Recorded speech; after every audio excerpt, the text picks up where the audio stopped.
एक 8 तारखेला अन्सार पिंजारी नावाच्या एका चांगल्या युवकाचा जो मेहनती होता त्याच्या घरात चोरी झाली। त्यांनी कंप्लेंट केली आणि कंप्लेंट केल्यानंतर पोलिसांना काही लोकांचे नावं त्यांनी संशयित म्हणून सांगितलं। त्यातल्या एकाने त्याला 2-4 दिवसावर धमकी दिली, तू माझं नाव का सांगितलं। आणि त्याच्यानंतर धमकी दिल्यावरही ह्या युवकांनी पोलीस स्टेशनला येऊन रीतसर त्याच्यावर 17 तारखेला एनसीआर दिला। एनसीआर दिल्यानंतर दुसऱ्या दिवशी त्यांनी स्टेटस लावलं की मी तुझं मर्डर करेल आणि चौथ्या दिवशी त्याचा मर्डर करतोय। म्हणजे पोलीस प्रशासन याच्या संदर्भामध्ये किती गलथानपणा पोलिसांचा होता किंवा अशा पद्धती हिस्ट्री सेंटर लोक जे आहे मी गेल्या अनेक वर्षापासून पाहतोय किंवा मधल्या 6 महिन्याचा जर रेकॉर्ड घेतला तरी 50च्या वर चोऱ्या आज बोदोड शहरात झाल्या। एकही चोरी डिटेक्ट होत नाही।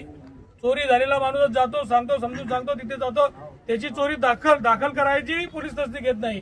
त्यामुळे खऱ्या अर्थाने व्यापाऱ्यांमध्ये आणि सर्वसामान्य लोकांमध्ये पोलिसांच्या विषयी मोठा रोष आहे। आज हा पोरगा जो ज्यांनी मर्डर केला त्याच्यावर ज्या दिवशी एनसी झाली त्या दिवशी कॉन्स्टेबल केला आणि ते सांगून तू पुलिसलाही जाऊ नये, म्हणजे तू पुलिसला ये आणि तुझी यावर कारवाई करतो, आम्ही निघून जा। पण इतक्या सहजतेने यांनी घेतलं, तो त्याचे चाकू घेऊन सुरी घेऊन स्टेटस लावतोय। इथे जर नकली बी एखाद्या अवजाराचा स्टेटस लावला पोलीस गुन्हा दाखल करतात। कायद्याचा एक धाक असतो, तो कायद्याचा धाक या मुक्ताईनगर मतदारसंघातून बोदवड तालुक्यातून पूर्णपणे गेलाय। जर बघितलं आपण तर दुपारी घटनावर माहीत पडतावर मी एसपी महोदयांना फोन केला। एसपी महोदय मला माहिती आहे मी करतोय, काय करतोय, ह्या क्षणापर्यंत आरोपी अटक झालेला नाहीये। जी मंडळी जी पोलिसांना गाव माहिती आहे, गावातला प्रत्येक व्यक्ती माहिती आहे, कोणत्या गल्लीत कोणत्या 2 नंबर धंदे चालतात हे माहिती आहे। आज या सगळ्या अहिलेकार कंपनीचे मुस्लिम लोक त्यांना सगळं माहिती आहे। त्यांनी 4 वेळा सांगितलं की हा तिची विक्री करतो, दरवाजाची विक्री करतो, अमुक करतो, त्याच्यावर कधीच कोणती कारवाई झाली नाही। आता एक जण येऊन भेटला की माझी मोटरसायकल चोरी झाली, 3 दिवसांहून फिरतोय, मोटरसायकल चोरीचा गुन्हा दाखल होत नाही किंवा त्याची नोंद घेतली जात नाही। अशा पद्धतीत जर होत असेल तर मला वाटतं पोलीस स्टेशन काय आणि मग लोकांचा पोलिसांच्या विषयी विश्वास जर उडाला तर खऱ्या अर्थाने कायद्यावरचा विश्वास उडेल।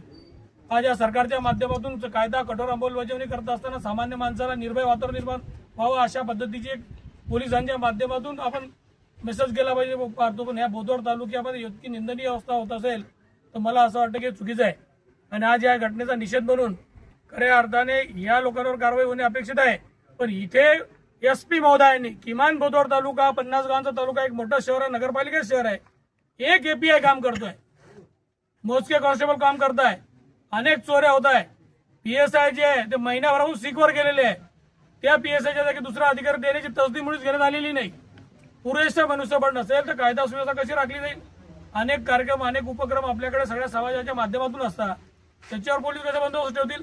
पण एखाद्याला घ्यायचं, सस्पेंड करायचं आणि आपण त्याचं नामानिराळे होऊन जायचं, या पद्धतीत एसपी महोदयांची कारवाई होताना मला दिसते।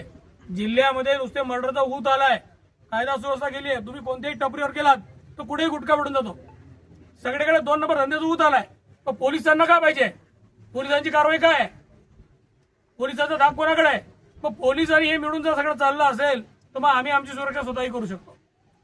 असं जर असेल, माननीय मुख्यमंत्री महोदयांना मी फोन केलाय, माननीय उपमुख्यमंत्री एकनाथ शिंदे आमचे नेते त्यांना फोन केलाय, माननीय गुलाबराव पाटील साहेबांना फोन केलाय, सगळ्या नेत्यांना मी माहिती दिली आहे। आता मी 10 मिनिटात निर्णय घेईल, जर व्यवस्थित निर्णय नाही झाला तर मी ही बॉडी एसपी साहेबांच्या दालनात घेऊन जाईल। शेवटी आज एक तरुण व्यक्ती मेला, 32 वर्षाचा तरुण मेलाय, जो काम करत होता, घर चालवता, घर उघडं पडलेलं आहे, कोणाला काही घेणे नाही। आम्ही याच्यावर कारवाई करू, आम्ही विचारपूस करू, आम्ही तपास करू। आता या क्षणाला निर्णय घेण्याची पोलिसांची या टायमाला मला दिसत नाहीये। गोल गोल सगळं चाललंय, मला वाटतं हे निषेधार्थ आहे। सामान्य